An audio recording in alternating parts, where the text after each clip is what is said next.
there's nothing like the aroma of freshly baked bread. And with your Black & Decker all-in-one automatic bread and dough maker, you and your family can have the old-fashioned goodness of home-baked bread the convenient way. Because your new all-in-one bread maker does all the work for you, automatically. All you have to do to make bread is add the ingredients. Everything else is up to your bread maker, mixing, kneading, and baking the bread for you. Sounds pretty easy, doesn't it? Well, it is. But before we get to the fun part, baking your own bread, I want to remind you that you should read your all-in-one operating instructions and cookbook carefully before attempting to operate your bread maker. Now, since your bread maker comes with the baking pan inside the unit, I want to show you how to take it out, which we recommend you do before adding ingredients to avoid spills inside the baking chamber. Just grasp the handle like this, twist it in a counterclockwise direction, lining up the notch on the pan with the unlock arrow, and pull the baking pan straight up. Now, insert the mixing paddle by lining up the flat side of the paddle with the flat side of the shaft in the baking pan. Then slip the paddle onto the shaft like this. Once the mixing paddle's in place, you're ready to add the ingredients. And today I'm going to show you how to make a 2-pound loaf of basic white bread that's listed in the All-in-One Deluxe Operating Instructions and Cookbook. If you don't have the All-in-One Deluxe model, your All-in-One bread maker will make a 1.5-pound loaf of bread instead of a 2-pound loaf, and your recipe will call for less of each ingredient. And speaking of recipes, you might have noticed that your booklet has 2 recipes for each loaf of bread, one for the US and one for Canada. If you live in the US, please make sure you use the American recipe, and if you live in Canada, please follow the Canadian recipe. Following the correct recipe, using recommended ingredients, measuring them accurately, and adding them in the order listed is very important because bread making is a science, and its success depends on a precise amount of ingredients working off one another in an exact way. Substituting ingredients, using the wrong ingredients, or measuring inaccurately will throw off the whole process of automatic bread making.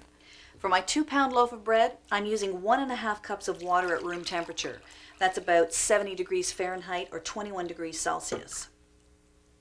The temperature of the liquid is very important because if it's too cold, it won't activate the yeast. If it's too hot, it'll kill the yeast. For measuring water or milk, you'll need a standard clear liquid measuring cup so you can check the measure at eye level to make sure it's accurate. Too much or too little liquid will affect the quality of your bread, and that's a little bit too much. Perfect.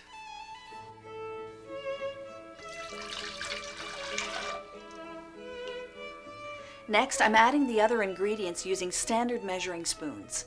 Each ingredient should be leveled off with the straight edge of a knife or a metal spatula.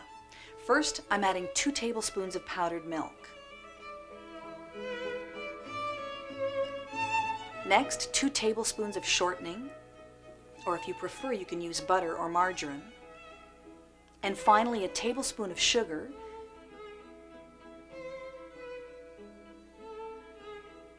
and 1.5 teaspoons of salt, which I have also leveled off.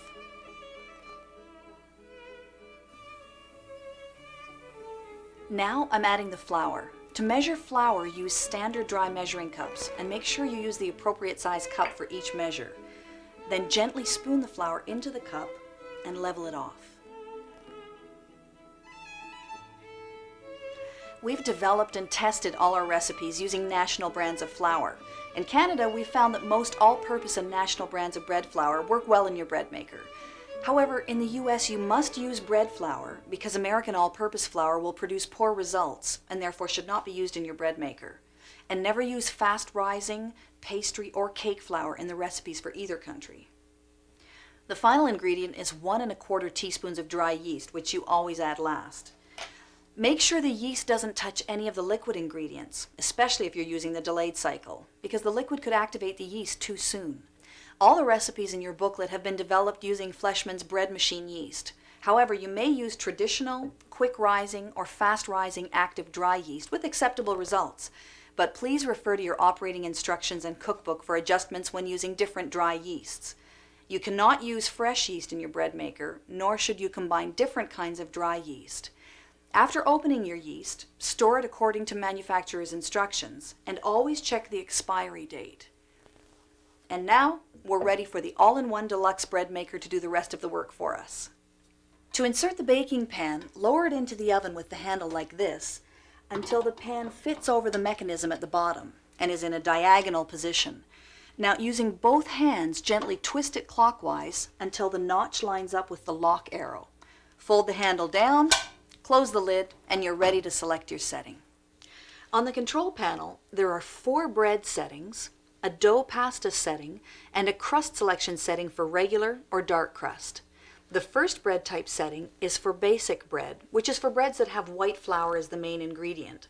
The number in the display window indicates the time it takes to complete the bread making cycle. 3 hours and 50 minutes for a 2-pound loaf of basic bread. To move the arrow to the other selections, press the bread type button. The next selection is rapid bake, the shortest cycle. It's used when you want to make basic bread more quickly than you can with the normal basic cycle. The rapid bake program works for a variety of basic breads which are indicated in your recipe booklet. Please do not use it for other types of bread because it will not work successfully. The sweet setting is for breads with large amounts of sugar or sweet ingredients such as raisins, chocolate, or dried fruit. The sweet setting and all the other settings except for rapid bake have an add ingredient signal that sounds like this and tells you when to add ingredients like nuts, dried fruit, seeds, or raisins. Whole grain is for recipes with significant amounts of whole wheat or rye flour, oats, or bran. It's the longest program because the heavier, denser flours require more rising time than white flour. The last setting is for dough, which you shape and then bake in a traditional oven.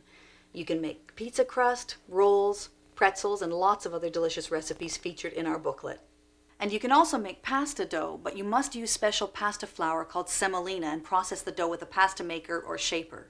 The crust color setting is used for the basic, rapid bake, and sweet cycles only. It will not work for whole grain or dough settings.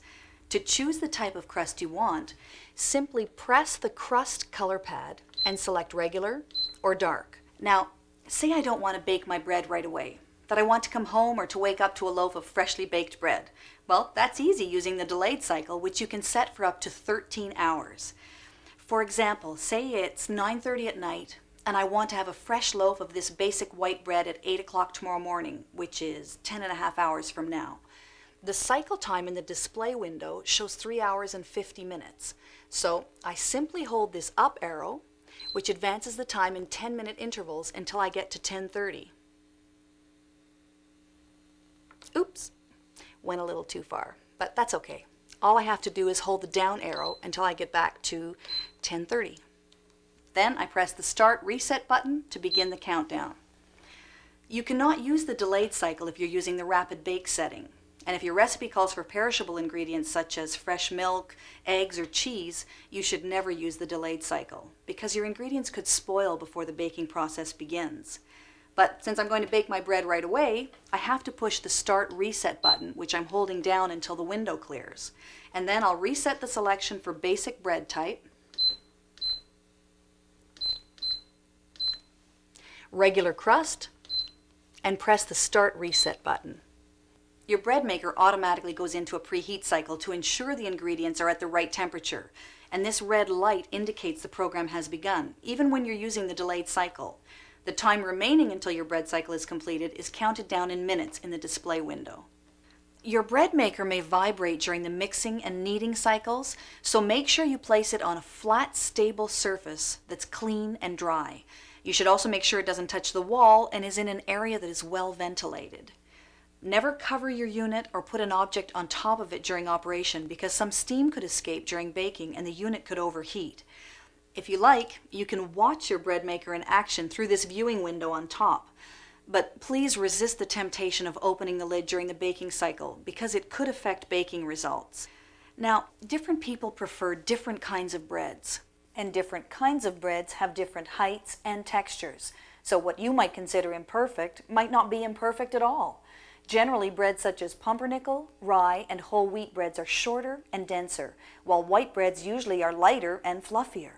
Sometimes, even though you think you've done everything right, your bread just doesn't turn out properly. So while we're waiting for our bread to bake, let's take a look at some problems you might encounter. Remember, almost all bread that is short or sunken is a result of using the wrong ingredients, forgetting ingredients, or measuring inaccurately. For instance, if your bread comes out like this one, cratered with the tops and sides caved in, you may have used too much liquid or forgotten the salt. If it turns out gnarly and knotted on top, or hasn't risen enough, chances are you haven't used enough liquid or you've put in too much flour. A poor rise could also be the result of too much salt. Think about whether you used a tablespoon instead of a teaspoon. Remember, salt, like yeast, is always measured in teaspoons, not tablespoons. Which brings us to these mushroom-shaped loaves, which have risen too much. They could be the result of too much yeast or sugar, or not enough salt. And what about when your bread comes out looking like a rock? Well, most likely you've forgotten the yeast or you've used some that's old. Check the expiry date. For more details about yeast, flour, and other ingredients, please refer to the ingredients section of your recipe booklet. For more information about bread that doesn't turn out successfully, please look in the tips section. Oh, great. That's the signal that tells us our bread is ready. Now, I'm going to take my bread out right away, but if your all-in-one model has a keep warm function, you can leave your bread in the bread maker for up to an hour. This blinking red light indicates the keep warm function is in operation. After 60 minutes, the light will stop blinking, but it will remain on until you unplug or reset your unit. If you don't have a bread maker with a keep warm function, the red light will stay on to remind you your bread is ready, and try to remove it as quickly as possible within 10 or 15 minutes to prevent it from becoming soggy. And you should always wear oven mitts when taking your bread out of the oven because the bread pan is very hot.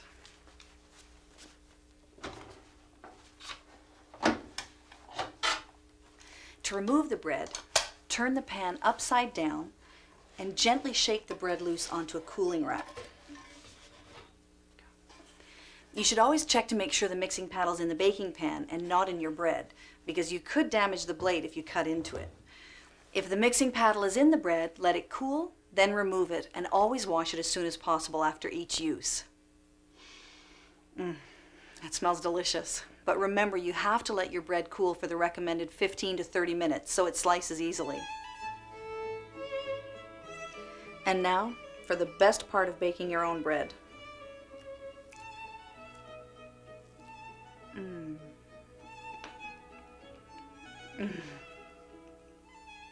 And this is only the beginning, because the kinds of breads and dough you can make with your new Black & Decker all-in-one bread and dough maker are practically endless. Everything from rye, pumpernickel, raspberry braid, and challah breads to English muffins, dinner rolls, and your favorite pastas. So have fun and experiment a little after you've tried some of the more basic recipes. For care and cleaning of your all-in-one Black & Decker automatic bread maker, please refer to your operating instructions booklet. If you have any other questions, please call 1-800-231-9786 in the U.S. and in Canada, call 1-800-465-6070.